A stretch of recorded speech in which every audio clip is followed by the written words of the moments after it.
نحمده ونصلي ونسلم على رسوله الكريم وعلى آله وأصحابه وأزواجه وذرياته وأولياء أمته وعلماء ملته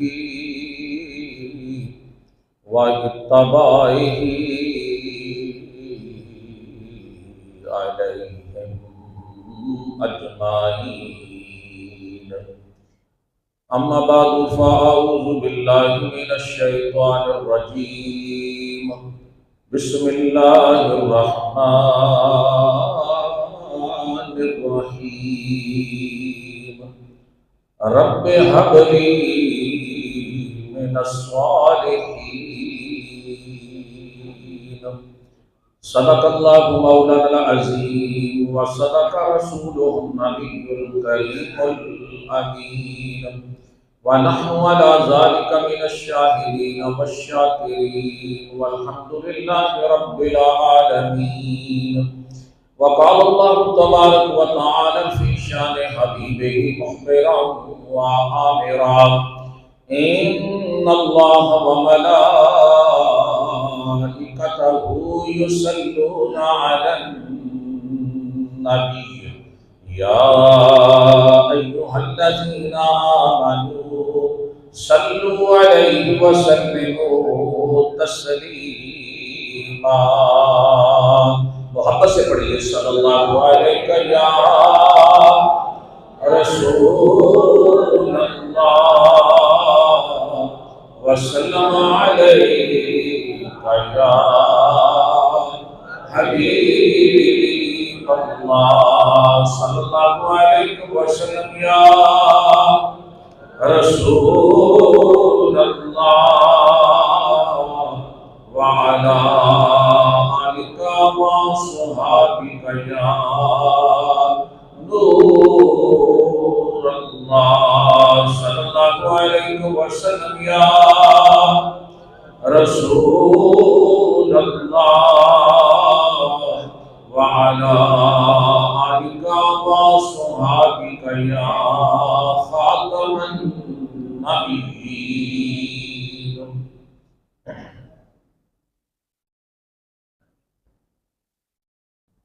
اللہ جل شانہ وعظم نوالہ وعظم شانہ حمد و ثنا کے بعد درود لمحمود الحضور سرور کائنات فخر موجودات پورے مجسم شفیع معاشر بے کسوں کے کس بے بسوں کے بس بے سہاروں کے سہارا غریبوں کے حامی یتیموں کے والی شفیع المذنبین رحمت للعالمین تاجدار ارض و عجم فخر عالم و بنی آدم معلم کائنات ہادی برحق سید الانبیاء قائد الانبیاء امام الانبیاء سید الاولین والآخرین حضور پرنور شاہ یوم مشہور احمد مصطفیٰ حضرت محمد مصطفیٰ صلی اللہ علیہ وسلم کی بارگاہ میں ہدیہ درود و سلام پیش کرنے کے بعد میرے نہایت ہی واجب الاحترام قابل عزت و سب احترام معزز و محترم سامع حضرات، میرے محترم بزرگوں، محترم بھائیوں، عزیزوں، اللہ رب العزت کا لاپتہ شکر ہے کہ جس نے ہمیں اپنے پیارے محبوب صلی اللہ علیہ وسلم کی امت میں پیدا فرمایا. ذوالحج شریف کا ماہ مقدس جس کی آج 8 تاریخ ہے اور یہ حج کے ایام بڑے مبارک اور بڑے مبارک ایام ہیں. قربانی کا مہینہ ہے اور اللہ کے پیاروں کے ذکر کا مہینہ ہے. حضرت ابراہیم علیہ السلام آپ کا ذکر خیر گزشتہ جمعہ سے ہم کر رہے ہیں حضرت ابراہیم علیہ السلام کی زندگی مبارک امتحانات سے آگے رہے، آزمائشوں سے، امتحانوں سے ان کی زندگی جو ہے اس سے تعبیر ہے۔ حضرت ابراہیم علیہ السلام کی ولادت کا بصرہ اور کوفہ کی سرزمین ہے۔ حضرت ابراہیم علیہ السلام وہ جلیل القدر اللہ کے پیارے نبی اور خلیل ہیں جن پر آزمائشوں پر آزمائشیں گزری، مگر اللہ تعالیٰ نے ان کو ہر آزمائش میں کامیاب فرمایا۔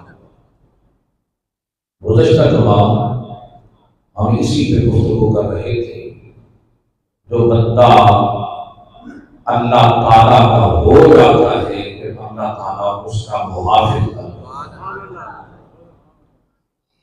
ساری قوم آپ کے خلاف، وقت کا حکمران آپ کے خلاف، اور ہر طرف آپ کے دشمن ہی دشمن تھے، اور ان دشمنوں میں بھی اللہ تعالیٰ نے آپ کی حفاظت فرمائی۔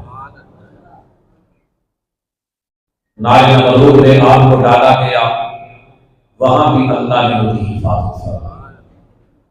حالانکہ قوم تو یہ سمجھ رہی تھی کہ آپ سے بدلہ لیا جائے، انتقام دیا جائے، جیسے انہوں نے ہمارے خداؤں کی تذلیل کی ہے، توہین کی ہے، تو ان سے بدلہ لیا جائے۔ تو بدلہ کس صورت میں لیا گیا کہ ان کے لیے 4 دیواری تیار کی گئی، جسے لکڑیوں سے بھر دیا گیا، اس میں کئی من تیل ڈالا گیا، لکڑیاں ڈالی گئی، 30 گز چوڑی، 40 گز لمبی وہ 4 دیواری، جسے چیخا کہا جاتا ہے، جب وہ لکڑیوں سے بھر گئی، اور زمانہ جاہلیت تھا، لوگ سارا دن محنت کرتے، مزدوری کرتے، خواتین محنت و مشقت کرتی، شام کو جو مزدوری ملتی اس میں سے کچھ لکڑیاں خرید کر اس چیخا میں ڈال دی جاتی۔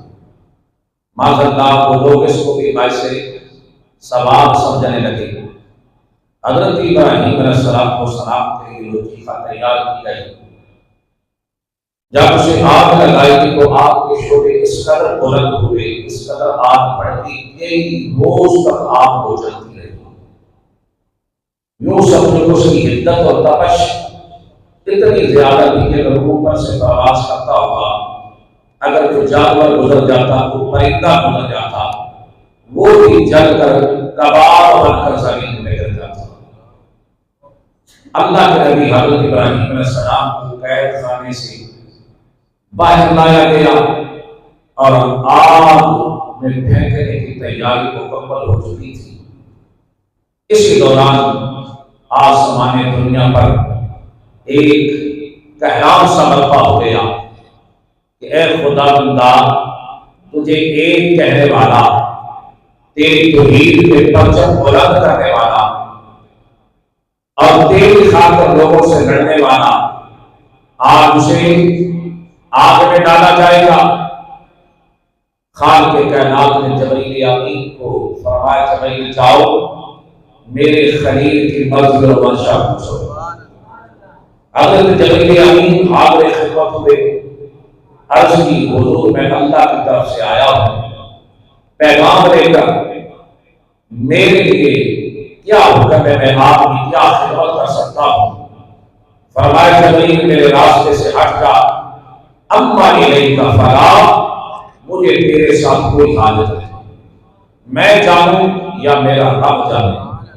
ہاں جی، حضرت علامہ اقبال رحمۃ اللہ علیہ فرماتے ہیں، بے قدر کود پڑا آتش نمرود میں عشق، عقل تھی محو تماشائے لبے بام علی، عقل سوچ و وچار کر رہی تھی، آج ہے آپ جل جائیں گے، یہ ہو جائے گا، وہ ہو جائے گا۔ یہاں بات ذہن میں رکھو، جو صاحبان ایمان ہوتے ہیں وہ موت سے نہیں ڈرتے، وہ موت سے نہیں ڈرتے۔ دنیا دار موت سے ڈرتا ہے، گھبراتا ہے۔ جس بندے پر ایمان کی دولت، ایمان کی رحمت، ایمان کی چاشنی، ایمان کی حلاوت جتنی زیادہ مضبوط ہوتی چلی جاتی ہے اتنا ہی اس کا ایمان مضبوط ہو جاتا ہے۔ پھر وہ اللہ کے سوا کسی سے نہیں ڈرتا، نہ گھبراتا ہے، نہ خوف زدہ ہوتا ہے۔ جب جبرائیل عرض کی حضور میں آپ کی کیا مدد کر سکتا، فرمایا اما الیک فلا، میرے راستے سے ہٹ جا، میں جانوں میرا رب جانے۔ ہاں جی، وہ سمیع و بصیر ہے، وہ علیم بذات الصدور ہے، وہ سب جانتا ہے، جانتا ہے وہ میرا رب جلیل آج میں پڑھتا ہے اب اس کا خلیل۔ فرمایا اس بادشاہ کی خبر ہے، وہ سمیع و بصیر ہے، وہ علیم بذات الصدور ہے، وہ سب کچھ جانتا ہے۔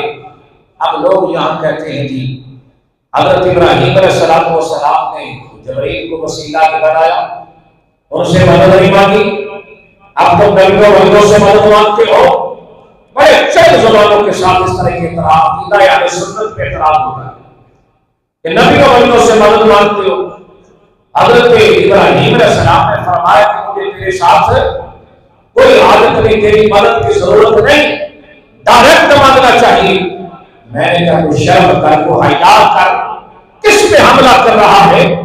میں کیا اپنے مقام پہ امتی رہے، نبی نہ بن، نبی اس مرتبے پر فائز ہوتا ہے اور منصب نبوت جو ہے وہ سب سے اعلیٰ اور سب سے ارفع منصب ہے۔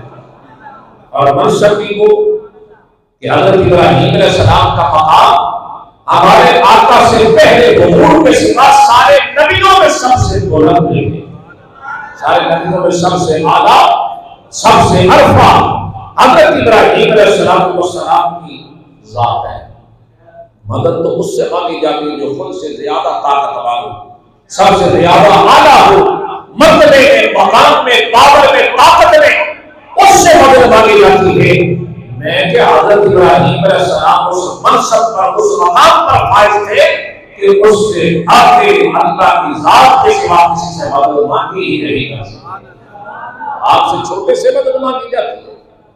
حضرت ابراہیم علیہ السلام ہاں انہوں نے ڈائریکٹ مانگا، اس لیے کہ اس مقام پر تھے، اس منصب پر تھے، اس لیے ہم سارے کے سارے اللہ واللہ کے محبوب صلی اللہ علیہ وسلم کے محتاج ہیں۔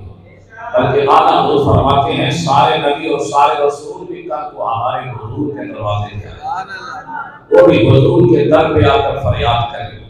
ہاں جی، لا ورب العرش جس کو جو ملا ان سے ملا، بڑھتی ہے کونین میں نعمت رسول اللہ کی، وہ جہنم میں گیا وہ ان سے مستغنی ہوا، ہے خلیل اللہ کو حاجت رسول اللہ۔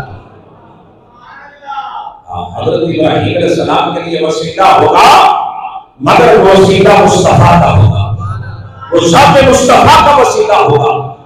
حضور کے وسیلے سے بڑا کوئی وسیلہ مجھے بولو۔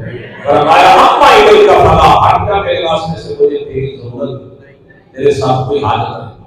پانیوں کا خاصر وہ فرشتہ آتا جو پانیوں پہ بارش برسانے پہ معمور ہے، عرض کرتا آپ کی خدمت میں حاضر ہو کر حضور مجھے رب فرمائے، اشارہ کرے اتنی بارش ابھی برسا دوں کہ یہ آگ ختم ہو جائے۔ فرمایا اما الیک فلا، مجھے تیرے ساتھ بھی کوئی حاجت نہیں، ہٹ جا، میں جانوں یا میرا رب جانے۔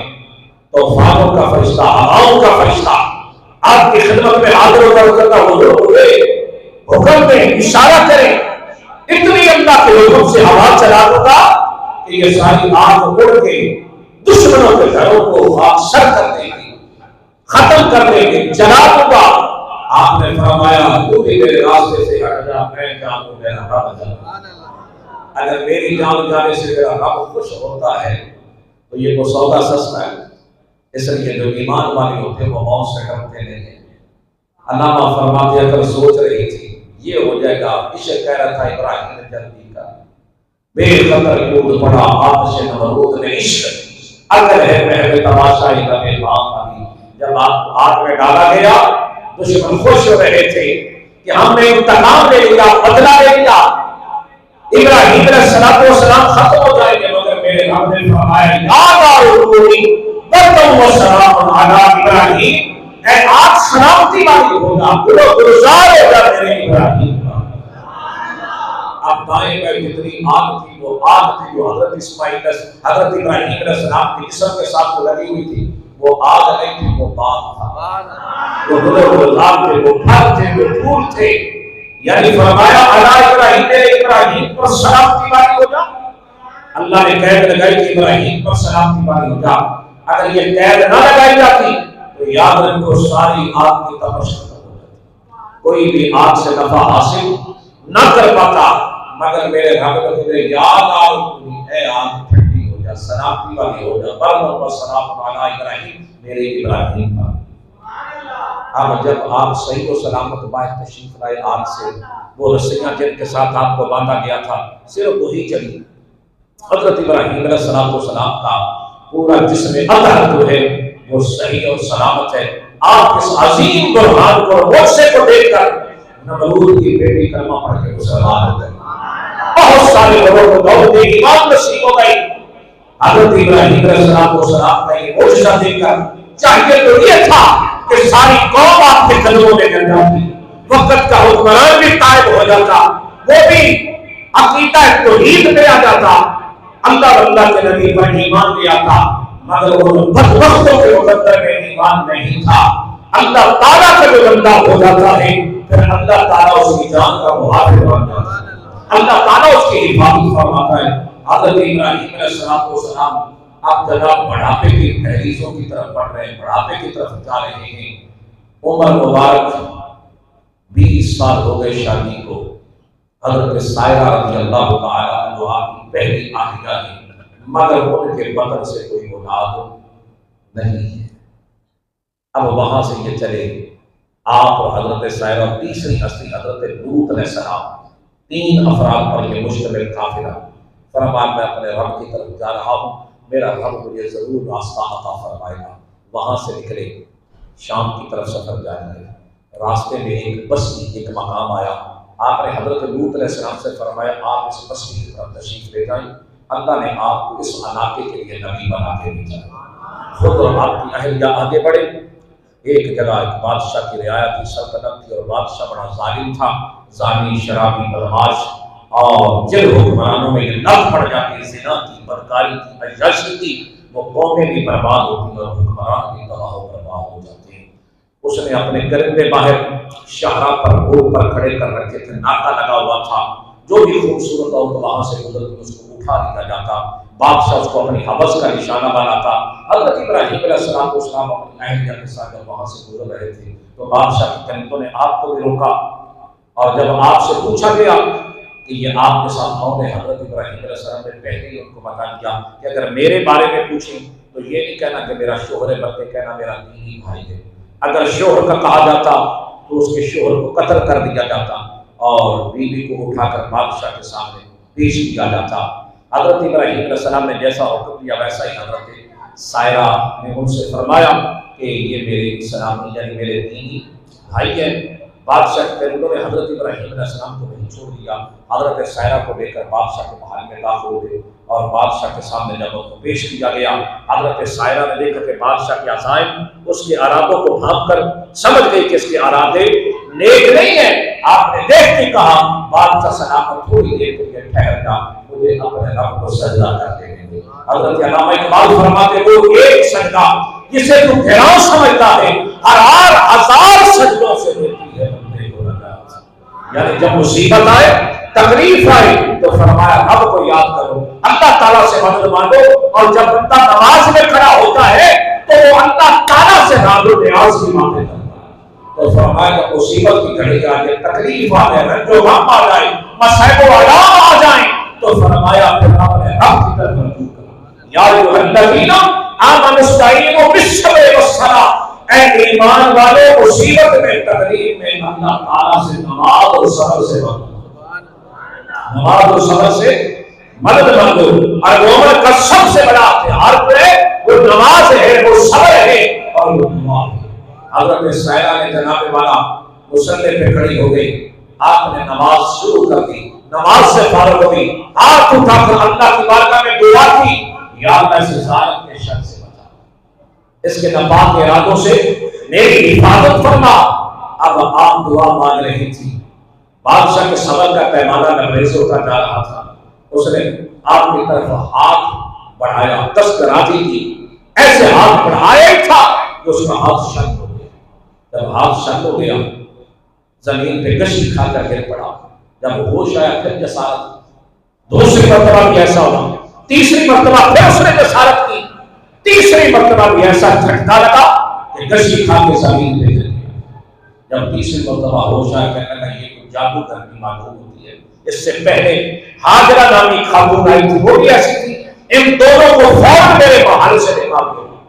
اب ان دونوں کو وہاں سے نکالا، حضرت سائرہ کے ساتھ حضرت ہاجرہ بھی تشریف لائی، دونوں ہی فرما نیک پاک دامن غسل و جمال طے کر دیکھو جن کی اللہ تعالیٰ حفاظت فرماتا ہے۔ حضرت سائرہ جب باہر نکل رہی تھی، ذہن کے اندر سوال اٹھ رہے تھے کہ میرے شوہر کے ذہن میں نہ جانے کیا بیت رہی ہوگی۔ میاں بیوی کا رشتہ بڑا نازک رشتہ ہوتا ہے، ذرا سی اضطرار پڑ جائے تو رشتے ٹوٹ جاتے ہیں۔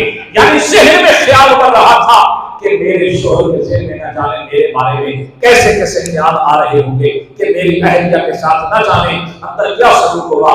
جیسے ہی آپ باہر تشریف لائی حضرت ابراہیم علیہ السلام کے پاس، تو ابھی بتانا ہی چاہا تھا کہ اندر یہ فرمایا خاموش ہو جا، تجھے بتانے کی ضرورت نہیں، جو تیرے ساتھ معاملہ ہو رہا تھا میں باہر کھڑے اپنی آنکھوں سے دیکھ رہا تھا۔ وَكَذَلِكَ نُرِي إِبْرَاهِيمَ مَلَكُوتَ السَّمَاوَاتِ وَالْأَرْضِ۔ حضرت ابراہیم علیہ السلام سارا منظرنامہ باہر کھڑے ہو کر اپنی آنکھوں سے دیکھ رہے تھے۔ اللہ تعالیٰ فرماتا ہے وَكَذَلِكَ نُرِي إِبْرَاهِيمَ مَلَكُوتَ السَّمَاوَاتِ وَالْأَرْضِ۔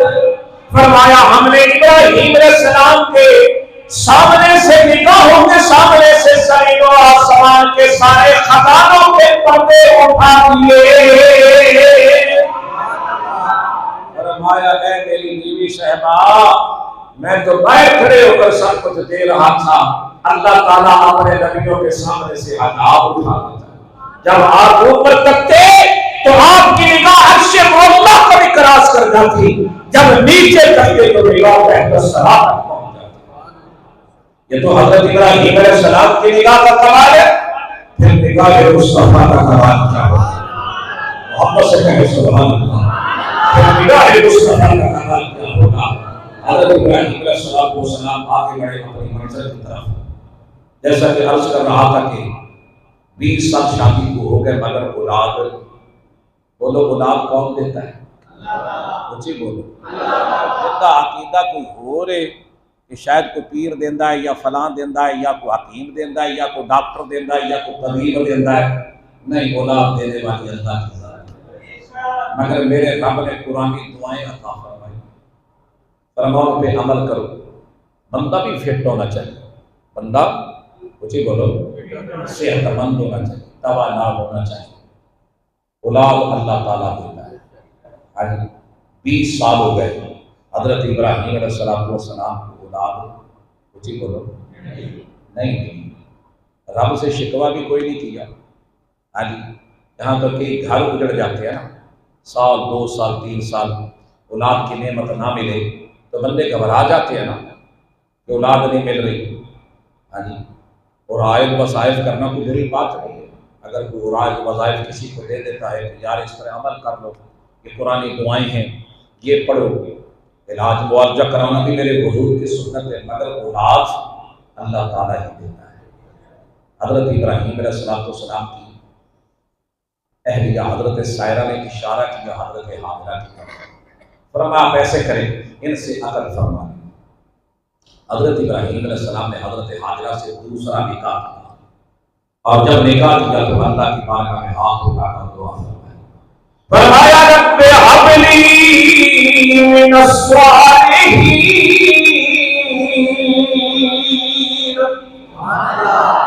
یا اللہ مجھے نیک صالح اولاد عطا فرما۔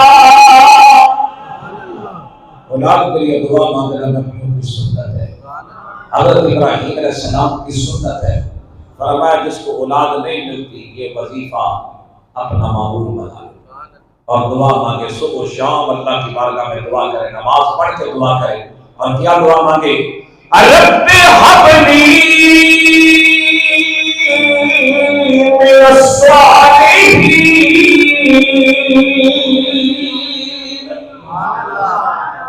یا اللہ مجھے صالح اولاد عطا فرما۔ حضرت ابراہیم علیہ السلام نے دعا کی، اللہ تعالیٰ کی بارگاہ میں آگے سے جواب آیا، فَبَشَّرْنَاهُ بِغُلَامٍ حَلِيمٍ۔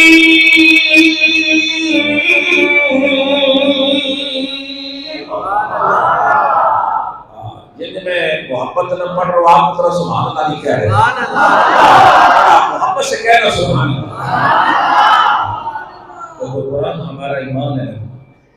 فرمایا فَبَشَّرْنَاهُ بِغُلَامٍ حَلِيمٍ، اللہ نے آگے سے خوشخبری دی، خوشخبری سنائی۔ فرمایا ابراہیم تجھے مبارک ہو، خوشخبری ہم دے رہے ہیں، کس کی؟ من الصالحین، ایک صالح بیٹے، حلیم طبع، سعادت مند، فرما بردار، نیک بھی ہوگا، صالح بھی ہوگا، فرما بردار بھی ہوگا۔ اللہ نے ایسا بیٹا عطا کیا جس کا نام اسماعیل علیہ السلام، یعنی باپ بھی نبی اور بیٹا بھی۔ ایک دن باپ اور بیٹا دونوں بیٹھے ہوئے، جناب والا بچے کو آغوش میں لیا، جناب والا نور کی تصویر، حسن و جمال کا پیکر حضرت ابراہیم علیہ السلام نے اپنے موڑے لگا نختے کر حضرت اسماعیل علیہ السلام کو اپنی گود میں لے کر پیار فرما رہے، محبت کر رہے، نور کی تصویر گود میں چڑھ گئی۔ محبت سے کہو سبحان اللہ۔ نبی کا ذکر ہے اور آنے والا نبی باپ کی گود میں بیٹھا۔ احمد آ جا یار، بڑا لیٹ آئے، آ جا جگہ ہے۔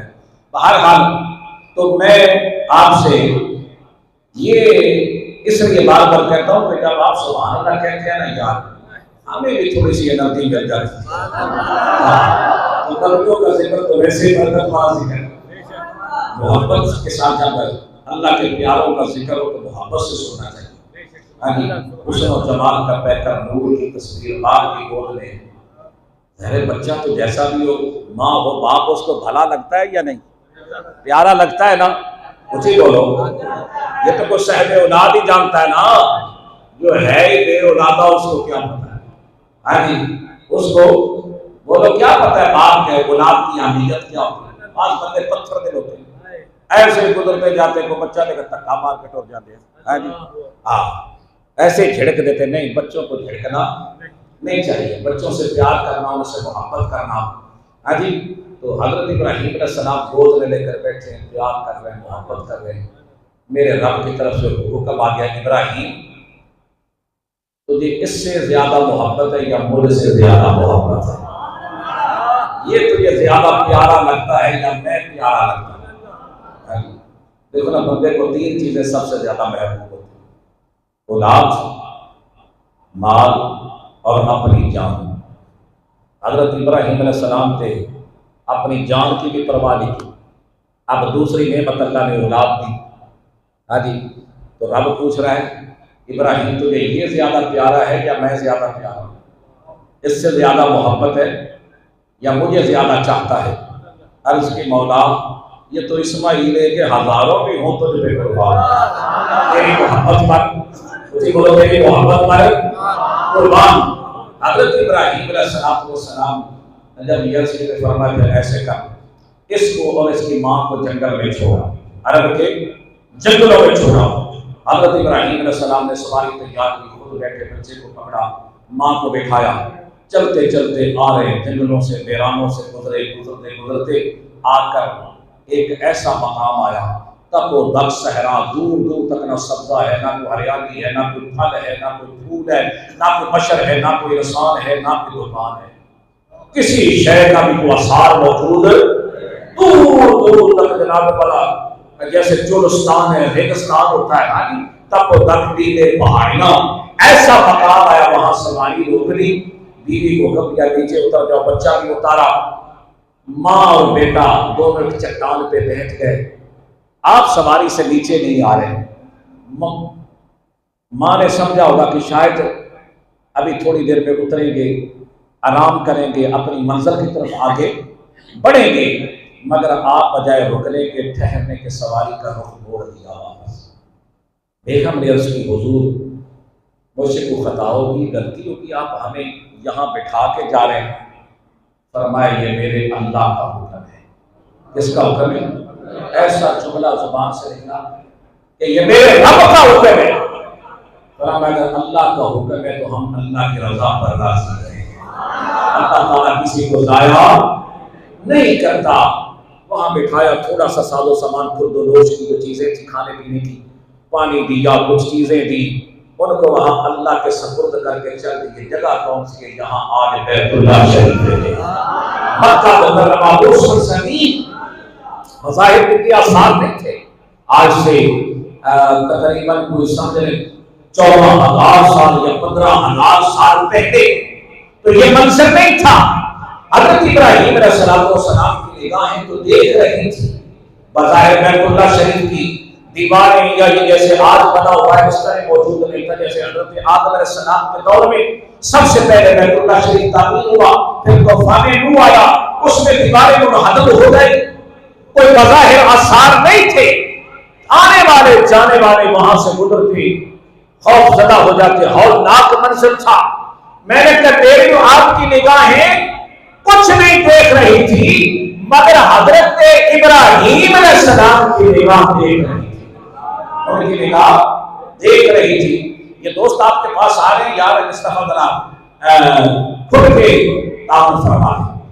کیونکہ بل بھی کافی آئے بتا رہے تھے بھائی صاحب، تو پچھلی دفعہ میں نے آپ سچ کہے مگر کام پورا نہیں ہوا تھا، اب کم ہوا تھا، یعنی 2 بیٹری کے جگہ 1 بیٹری کے پیسے آئے، تو بعد میں بھی تو مہربانی فرما دے تاکہ میں گفتگو جاری رکھوں۔ 5-7 منٹ ہے تو بخیلی نہیں کرنے، کھل کے جناب ان کے ساتھ آئے تعاون فرما دے، اتنا دے دے کہ آج حاجی صاحب خوش ہو جائے، کہنے لگے جی آج ماشاءاللہ لوگوں نے اچھا تعاون فرمایا۔ بار ہمت کرے اللہ تعالیٰ کار خیر میں ہمیں دل کھل کر تعاون کی توفیق عطا فرمائے۔ دوسری پڑھے الصلاۃ والسلام علیہ، دوسری پڑھے محمد صلی اللہ علیہ وسلم۔ تو حضرت ابراہیم علیہ السلام نے تھوڑا سا ساز و سامان دے کر اپنی بیوی کو، بچے کو وہاں بٹھا دیا، مگر اللہ کے نبی کی نگاہ دیکھ رہی، کیا دیکھ رہی کہ یہاں بیت اللہ شریف ہے، آنے والے دور میں یہاں بہاریں ہی بہاریں ہوں گی، رونقیں ہوں گی۔ جب واپس لوٹنے لگے اللہ کی بارگاہ میں ہاتھ اٹھا کر دعا فرمایا، ربنا انی اسکنت من ذریتی بواد غیر ذی زرع عند بیتک المحرم۔ محبت سے کہہ سبحان اللہ۔ اللہ کے پیارے نبی حضرت ابراہیم علیہ السلام کا واپس لوٹنے تھوڑی دور جا کر اللہ تعالیٰ کی بارگاہ میں دعا کی، ربنا انی اسکنت من ذریتی، اے میرے رب میں نے اپنی ذریت کو، اپنی بیوی کو، اپنے بچے کو تیرے غربت والے گھر کے پاس بٹھا دیا، یا اللہ ان کی حفاظت فرمانا، ان کو نمازی بنانا، لوگوں کے دل ان کی طرف پھیر دینا، پینے کے لیے ان کو صاف شفاف پانی عطا کرنا، کھانے کے لیے ان کو پھل عطا کرنا، سائے کے لیے سایہ دار درخت عطا کرنا۔ اللہ کا نبی دعا کر رہا ہے اور اللہ نے ساری دعائیں قبول فرمائی۔ اللہ کے نبی کی ساری دعائیں، آج وہ شہر مکہ المکرمہ، وہاں پوری دنیا سے مسلمان چل کے آتے ہیں حج کے لیے، اور آج تو یوم عرفہ ہے وہاں پر، یعنی 9 ذوالحج میدان عرفات میں اللہ کی توحید کے پروانے جہاں ہیں، جن کا ایک ہی نعرہ ہے لبیک اللہم لبیک، لبیک لا شریک لک لبیک ان الحمد والنعمت لک والملک لا شریک لک۔ وہ سرزمین کیسے آباد ہو گئی، مکہ شریف کا شہر وہاں پر جناب والا بسا دیا گیا وہاں مکہ کی گلیوں میں بازاروں میں دکانوں پر آج دنیا جہان کی نعمتیں آپ کو نظر آئیں ہر پھل موجود ہے ہر نعمت موجود ہے جو بھی آپ مانگیں وہ آپ کو مکہ شریف کے بازاروں میں مل جاتا ہے یہ ساری دعا حضرت ابراہیم علیہ السلام کی دعا کا صبر اللہ نے آنے والی امت کو بھی عطا فرما دیا رسول اللہ کی امت کو بھی اللہ نے اس کا صبر عطا فرما دیا اب جناب والا کچھ وقت گزرا پھر اللہ کی طرف سے دوسرا حکم آ گیا کہ فرمائے ابراہیم علیہ السلام اب ایسے کرو جیسے جیسے امتحان آتے گئے کامیابی ملتی گئی درجے بلند ہوتے گئے منصب اور بلند ہو گیا اب تیسرا امتحان کیا آیا فرمایا ابراہیم علیہ السلام جو سب سے زیادہ تجھے محبوب ہے نا جو سب سے زیادہ تجھے پیاری شے لگتی ہے نا اسے میرے راستے میں قربان کر اب سب سے زیادہ تو بھائی اولاد ہی بندے کو محبوب ہے ہاں جی اب حضرت ابراہیم علیہ السلام پھر واپس آ گئے دیکھا اسماعیل علیہ السلام اب بڑے ہو چکے ہیں بھاگ رہے ہیں دوڑ رہے ہیں جیسے بچہ دوڑتا نہیں ہے بھاگتا ہے اور کہاں بھاگ رہا ہے مکہ مکرمہ کی سرزمین بیت اللہ شریف میں سبحان اللہ کہاں صفا اور مروہ کے درمیان ہاں جی پانی بھی ختم ہو گیا کھجوریں بھی ختم ہو گئی ساتھ و سواد جو دیا تھا کچھ عرصے کے بعد وہ ختم ہو گیا ماں کا دودھ بھی خشک ہو گیا اب ماں بچے کی پیاس کو دیکھتی تو تڑپ جاتی دل و جان سے فدا ہو جاتی یہ تو میں سمجھا رہا ہوں کہ ماں ہی جانتی ہے باپ بھی جانتا ہے بچوں کا غم بچوں کی جو وہ جناب والا تکلیف ہوتی ہے اب حضرت ہاجرہ رضی اللہ تعالیٰ نے دیکھا کہ اب پانی کے آثار کہیں نظر نہیں آ رہے آپ اٹھی بچے کو لٹا دیا ایک چٹان پر ایک پتھر پر لٹایا اور خود صفا پہ آئی صفا سے مروہ کی طرف جاتی درمیان میں جب وہ جگہ آتی تو آپ نظروں سے تھوڑا سا اوجھل ہو جاتے تو وہ تیز قدم اٹھاتی آخری چکر تھا ایک دھماکے کی آواز آئی بھائی صاحب ایک دھماکے کی آواز آئی جیسے وہ بم پھٹتا ہے نا اس طرح کی جیسے آپ پہاڑوں میں جب برود وہ پہاڑ توڑتے ہیں نا جی جو لوگ اس چیز کے ماہر ہیں وہ برود جب وہاں رکھتے ہیں تو وہ پہاڑ پھٹتا ہے تو پھر وہاں سے پتھر نکالتے ہیں جی تو اس طرح وہ ایک دھماکہ سا ہوا ماں بڑی پریشان ہوئی جلدی سے دوڑتی ہوئی بھاگتی ہوئی آئی کہ کہیں میرے بچے کو کسی جاندار نے نگل تو نہیں یا کوئی نقصان تو نہیں پہنچا دیا بھاگتی ہوئی آئی آپ کیا دیکھتی ہیں کہ حضرت اسماعیل علیہ السلام جہاں لیٹے تھے نا لیٹے آپ نے اپنی ایڑی زور سے زمین پہ ماری ایسا دھماکہ ہوا کہ وہاں سے اللہ نے آب زمزم کا چشمہ نکالی جب زمزم کا چشمہ پھوٹا اور پانی اتنی تیزی سے نکل رہا ہے آپ تشریف لائی دیکھا رکاوٹیں کھڑی کی بند باندھنے کی کوشش کی پانی کی سپیڈ رک جائے رفتار رک جائے مگر پانی اس تیزی سے نکل رہا تھا دیکھتے ہی دیکھتے اس نے کافی جگہ کو اپنی لپیٹ میں لے لیا آپ پھر کہتے ماء زمزم اے پانی ٹھہر جا اے پانی رک جا ایمان سے اگر حضرت ہاجرہ رضی اللہ تعالیٰ عنہ آپ کی زبان سے یہ کلمات نہ نکلتے تو یہ آب زمزم پوری دنیا کی پیاس کو سیراب کرنے کے لیے کافی تھا اور پانی بھی رب نے کہاں سے نکالا اس جگہ سے کہ پورے ملک میں یہاں تیل ہی تیل ہے پانی کا کوئی وہاں پر اور چشمہ میٹھے پانی کا چشمہ وہاں کے لوگ سمندر کا پانی واش کر کے اس کو ٹوائلٹ میں کپڑوں کے لیے نہانے دھونے کے لیے استعمال کرتے ہیں پینے کا پانی سارا جو کمپنیاں ہیں پانی کی وہ سپلائی کرتے ہیں وہاں پہ آج پانی کی کمی تو کوئی نہیں ہے مگر بھائی لوگ پھر بھی دوڑتے ہیں صفا مروہ پر بی بی ہاجرہ تو دوڑی تھی پانی نہ ملنے کی وجہ سے آپ تم کیوں دوڑتے ہو پھر دوڑنا بھی کوئی عبادت ہے مگر اللہ تعالیٰ نے اس عمل کو عبادت کا درجہ دے دیا محمد سے مولا سبحان اللہ فرمایا ان الصفا والمروہ من شعائر اللہ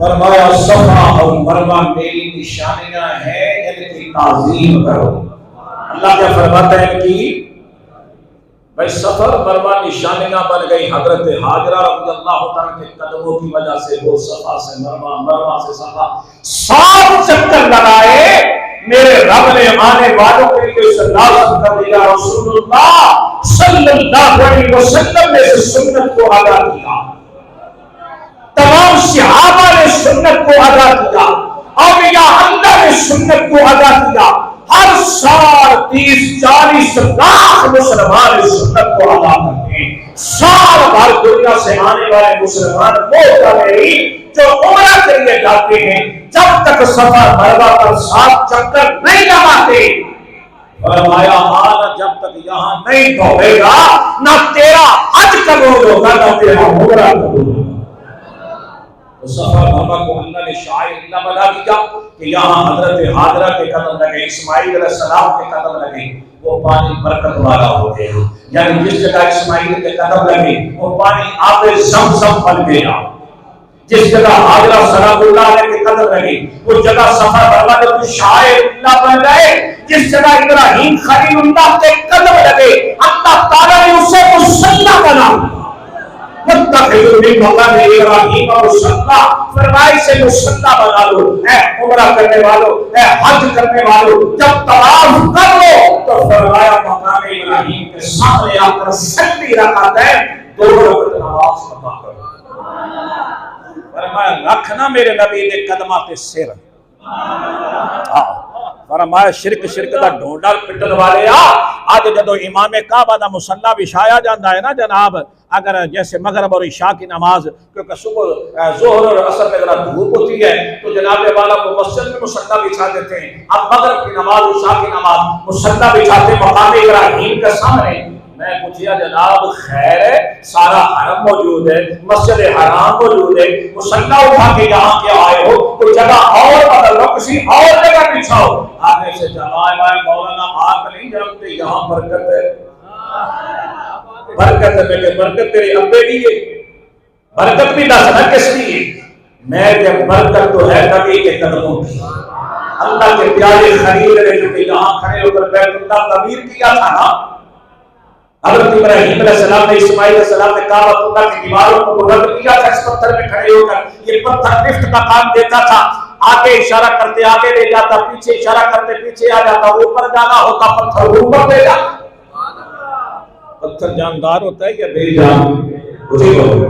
مگر نبی کا قدم لگ جائے وہ بھی جان آ جائے، وہ بھی کہنا مانتا ہے، وہ بھی اللہ کے نبی کے حکم کو تسلیم کرتا ہے۔ حضرت ابراہیم علیہ السلام نے جس جگہ کھڑے ہو کر بیت اللہ کی تعمیر کی، میرے رب نے فرمایا اسے مصلی بنا، یہاں نماز پڑھو، یہاں تمہارا سجدہ کرنا اللہ فرماتا ہے مجھے بڑا اچھا لگتا ہے، میں کہ ابراہیم کے قدموں کے سامنے سجدہ کرنا رب کو پسند ہے، اتنی برکت ہے۔ اور جس جگہ پر امام الانبیاء لیتے ہیں گنبد خضرا قبر مصطفیٰ، جب رسول اللہ صلی اللہ علیہ وسلم کی قبر اطہر کے پاس کتنی برکت ہو، جہاں امام الانبیاء لیتے ہیں وہاں کتنی برکت ہوگی، جس قبر میں حضور غوث اعظم لیتے ہیں ارے وہاں کتنی برکت ہوگی، جس جگہ داتا حضوری لیتے ہیں وہاں کتنی برکت ہوگی، یہاں حضرت شاہ محمد غوث لیتے ہیں یہاں کتنی برکت ہے، وہاں تو قدم لگے ہیں تو اتنی برکت ہے۔ بولو برکت قدموں میں زیادہ ہوتی ہے یا وجود کی؟ انسان کوئی بھی ہے سب سے گھٹیا اس کے کیا ہے؟ پاؤں ہیں جو زمین پہ لگتے ہیں، مٹی بھی لگتی ہے، بعض دفعہ ایسا ہوتا ہے کیونکہ غلاظت بھی لگ جاتی ہے۔ تو یار اللہ کے پیاروں کے قدموں کی جب اتنی شان ہے تو وجود میں کتنی برکت ہوگی۔ مجھے تو بلی سبحان اللہ تیرے کو بلی ذرا کس کے بولو سبحان اللہ، ایسے ہی لڑکوں بلیوں کو مانتے، ان کے وجود کی برکت ہے، صفا مروہ میں برکت ہے، جہاں قدم لگے وہاں کی برکت، یہاں ان کے قدم لگے بیت اللہ تعمیر کیا وہاں بھی اسی قدم میں یار وہاں بھی برکت ہے۔ میرے قدموں میں اتنی برکت ہے تو یہاں خود لیتے ہیں وہاں کتنی برکت ہوگی۔ فرمایا ابراہیم علیہ السلام جو سب سے محبوب شے ہے نا اسے قربان کرو۔ حضرت ابراہیم علیہ السلام تشریف لائے، اسماعیل علیہ السلام کھیل رہے چل پھر رہے، فرمایا بیٹا میں نے خواب دیکھا ہے، اللہ کا حکم آیا ہے کہ میرے راستے میں سب سے محبوب شے قربان کر۔ سعادت مند بیٹے کا جواب سنو، آگے سے کچھ شکوہ نہیں کیا کہ ابا جی تو ساڑھے میں چلی کی تھی، آج نہ خلف نہ فرمان بھی تو اولادیں ہوتی ہیں نا جی، جو کھڑی ہو جاتی ہیں، ابا جی دیکھو نا میں پیدا ہویا تے میری ماں تے میں تو گھروں کٹ چھڑیا، ہاں جی جنگل دے چھڈ ہے، ہن آ گئے وہ جناب والا کہ میں تینوں قربان کرنا آیا، ذبح کرنا آیا، آپ نے آگے سے کوئی ایسا شکوہ شکایت ہے؟ علامہ اقبال فرماتے یہ فیضان نظر تھا یاد مقتدر کی قیامت تھی، سکھائے کس نے اسماعیل کو آداب فرزندی، یا بنی انی ارا فی المنام انی اصبحک فانظر ماذا ترى، اے میرے بیٹے میں خواب دیکھتا ہوں، یہ خواب میں تجھے ذبح کر رہا ہوں، اے میرے بیٹے بتا تیرا کیا ارادہ ہے، تیری کیا رائے ہے؟ آگے سے سعادت مند بیٹے نے جواب دیا یا ابت افعل، سبحان اللہ، یا ابت افعل، ابا جی کرو دیر کس بات میں، ہائے ہائے، یا ابت افعل ما تؤمر ستجدنی انشاء اللہ من الصابرین،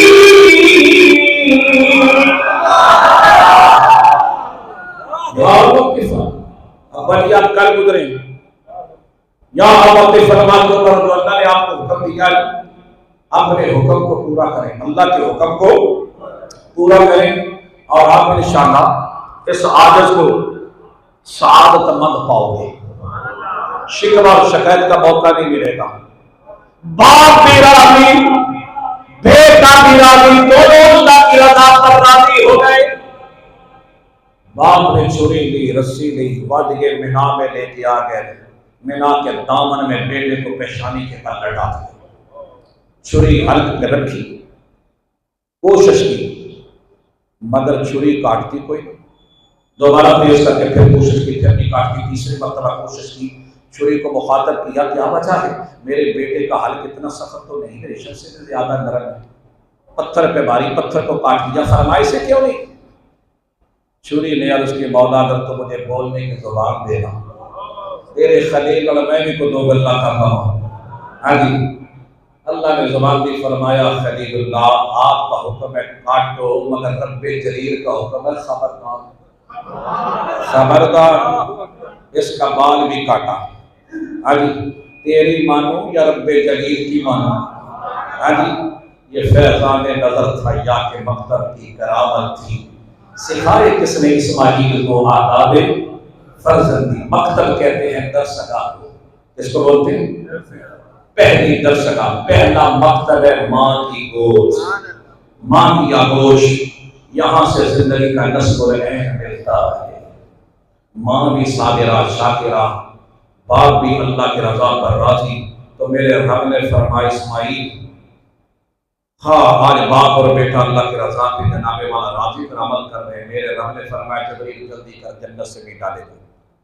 میٹے کو نیچے رکھا، آپ نے چھری چلائی، دمبا ذبح ہو گیا، اسماعیل علیہ السلام سامنے کھڑے مسکرا رہے ہیں، فرمایا صدقت الرؤیا، ابراہیم علیہ السلام نے خواب کو سچ کر دکھایا، خواب کو سچ کر دکھایا، اور پھر سچائی اور سچے لوگوں کو ایسا ہی صلہ ہم عطا فرماتے ہیں۔ پھر اللہ کو یہ عمل کا ایسا پسند ہے، اس میں بہت ساری باتیں جن کو میں نے شاؤٹ کر دیا ہے، حضرت ابراہیم علیہ السلام کا یہ محبوب عمل اللہ نے اس کو رہتی دنیا تک جائے کو ثابت کیا، امام الانبیاء صلی اللہ علیہ وسلم کے غلاموں کو بھی اللہ نے یہ محبوب ترین عمل، یہ سنت عمل اللہ نے صاحب استطاعت لوگوں پر جن کو اللہ نے توفیق دی ان پر لازم کر دیا۔ ہمارے حضور صلی اللہ علیہ وسلم ہر سال حج کے موقع پر جب آپ تشریف لے گئے 9 ایک ہی زندگی میں حج کیا آپ نے 9 ہجری میں اور 10 ہجری کو آپ نے حج کے قافلے کا امیر حضرت ابو بکر صدیق رضی اللہ عنہ کے بھیجا روانہ فرمایا 11 ہجری میں ہمارے حضور کا وصال مبارک ہو گیا۔ تو جتنے سال حضور دنیا میں وہ بظاہر حیات رہے، آپ ہر سال قربانی فرماتے۔ حج کے موقع پر آپ نے 50 اونٹ اپنے دست مبارک سے ذبح فرمائے، یعنی ایسے کر کے اونٹ قطار اندر کھڑے ہیں۔ اب ہمیں تو وقت پڑ جاتا ہے جب جانور کو ذبح کرتے ہیں تو جناب والا تماشا لگا ہوتا ہے کہ چھری سے بھاگتا ہے، وہ کوئی بھی جانور وہ ڈرتا ہے، خوف زدہ ہوتا ہے، مگر چھری مصطفیٰ کے ہاتھ میں ہے۔ اونٹ کہتا ہے اگلے کو جلدی مار اگے جا، یعنی اس طرح اونٹ خود آتے اور اپنا سر حضور کے قدموں پہ رکھ دیتے، میرے حضور دست مبارک سے چھری پھیرتے، دوسرا آتا 50 اونٹ میرے حضور نے اپنے دست مبارک سے ذبح فرمایا۔ پھر مولا علی کو حضور نے فرمایا اب تم ذبح کرو۔ حضور کا یہ معمول مبارک تھا، ہر سال ہمارے آقا 2 جانور موٹے تازے صحت مند جانور خریدتے، کھلاتے پلاتے، ان کو خوب موٹا کرتے، عید کی نماز ادا فرماتے، حضور تشریف لاتے، اپنے دست مبارک سے ذبح فرماتے اور ساتھ دعا بھی فرماتے، انی وجہت وجہی للذی فطر السماوات والارض حنیفا وما انا من المشرکین قل ان صلاتی و نسکی و محیای و مماتی للہ رب العالمین۔ یا اللہ میری موت، میری حیات، میری قربانی، میری نماز، میرا ہر عمل یا اللہ تیرے لیے۔ پھر بعد میں جب گوشت بن جاتا میرے حضور اس میں بھی دعا فرماتے، ختم شریف پڑھتے اور سنیوں تو میں مبارک ہوں، میرے حضور وہاں کچھ آیات پڑھتے، ہم بھی تو یہی کرتے ہیں نا، تو وابی نو پیڑ پہ جاندی ہے کہ جناب ختم پڑھ دینے، جناب پتہ لمبی لمبی صورتیں پڑھ دینے۔ حضور نے کتنی آیتیں پڑھی، قرآن کی پڑھی ہے نا جی، ذبح کرنے سے پہلے بھی پڑھی، بعد میں بھی پڑھی، پھر حضور نے دعا فرمائی ربنا تقبل منی، اے اللہ اسے میری طرف سے قبول فرما، وآل محمد میری آپ کی طرف سے قبول فرما، امت محمد میری امت کی طرف سے قبول فرما۔ حضور ایک جانور ذبح فرماتے اپنی طرف سے اور ایک ساری امت کی طرف سے، امت کے غریبوں کی طرف سے۔ ہاں جی، حضور ذبح فرماتے میری امت غریبوں گھبراؤ نہ، تھوڑے اللہ میں جو قربانی کرتے ہیں۔ ہاں جی، تو فرمایا جو امیر ہے جن کو اللہ نے استطاعت دی ہے، صاحب مالدار بنایا ہے، ان کو بھی کوشش کرنے کے لیے 2 جانور ذبح کریں۔ ہاں جی، مولا کائنات مشکل کشا حضرت علی پاک نے 2 جانور ذبح فرماتے۔ ایک مرتبہ میرے حضور سیدہ فاطمہ زہرا سلام اللہ علیہا آپ سے فرمایا بیٹی فاطمہ قریب آ جانا بیٹا، میں آج تمہاری طرف سے بھی قربانی کر رہا ہوں۔ عرض کی بابا کیا یہ ہمارے لیے خاص ہے؟ فرمایا بیٹی ہمارے لیے خاص ہے مگر میری ساری امت کے لیے عام ہے۔ حضور علیہ السلام نے جانور کو لٹایا، جب چھری چلائی حضور نے فرمایا اول قطرۃ المنتری، جب تم جانور کو ذبح کرتے ہو نا، اول قطرۃ المنتری اس کے خون کا پہلا قطرہ جب زمین پہ بہتا ہے اللہ تعالیٰ قربانی کرنے والے کے سارے گناہوں کو معاف فرماتا ہے۔ اور صحابہ نے عرض کی یا رسول اللہ یہ قربانیاں کیا ہیں؟ فرمایا تمہارے باپ حضرت ابراہیم علیہ السلام کی سنت ہے۔ عرض کی حضور اس میں ہمارے لیے کیا ہے؟ فرمایا تمہارے لیے ہر بات کے بدلے میں نیکی ہے، ہر بات کے بدلے میں نیکی ہے۔ تو فرمایا جتنے جانور کے جسم پہ بال ہوتے ہیں نا اللہ تعالیٰ قربانی کرنے والے کو اتنی ہی نیکیاں عطا فرما دیتا ہے۔ آج کچھ لوگ جو ہڈا حرام ہے نکم میں، جنہوں نے کرنا کچھ نہیں ہوتا، کہتے لو جی اتنا پیسہ قربانی پہ اربوں روپیہ لگا دیا جاتا ہے، فلاں کو دے دیا جائے، فلاں کو، میں نے اتنے پیسے فلاں کو دے دیے، میں یہ خون والا عمل نہیں کرتا۔ میں کیا تو میرے حضور سے زیادہ رحم دے گئے؟ بولو رحمت للعالمین سے زیادہ کوئی رحیم ہو سکتا ہے؟ کوئی نرم دل ہو سکتا ہے؟ میرے حضور نے فرمایا اولاد آدم کا یہ قربانی کا عمل 10 11 اور 12 کو اس سے زیادہ اللہ کے ہاں کوئی عمل مقبول نہیں ہے۔ سب سے زیادہ پسندیدہ اور محبوب عمل کیا ہے؟ قربانی کا۔ فرمایا ایک دوران اگر کوئی پہاڑوں کے برابر بھی سونا خیرات کر دے، چاندی خیرات کر دے، ہیرے جواہرات خیرات کرے، اربوں روپیہ خرچ کر دے، مگر اس کا اجر قربانی کے جانور کے ایک خون کے قطرے کے برابر بھی نہیں پا سکتا جتنا اجر جو ہے قربانی کا۔ آج میں کہنے کے لیے بہت کچھ ہے، بڑی باتیں ہیں، بہت کچھ کہا جا سکتا ہے، باہر بھی انشاءاللہ عید والے دن مزید اس پہ تفصیل سے انشاءاللہ گفتگو کریں گے۔ اللہ تعالیٰ مجھے آپ سب کو عمل کی توفیق عطا فرمائے، اور اللہ تعالیٰ جن کو اللہ نے استطاعت کی توفیق دی ہے ان کو قربانی کرنے کی بھی اللہ توفیق عطا فرمائے اور گوشت کی عمل کو بھی صحیح کرے، تقسیم کرنے کی توفیق دے۔ اپنے آپ کو مارنا ہے، اپنے انام کو مارنا ہے، قربانی کو کیا ہے اپنے آپ کو قربان کرنا ہے، اپنے آپ کو ٹھیک کرنا ہے۔ اللہ تعالیٰ اس ملک اور قوم کو ہمیشہ سلامت رکھے۔ وآخر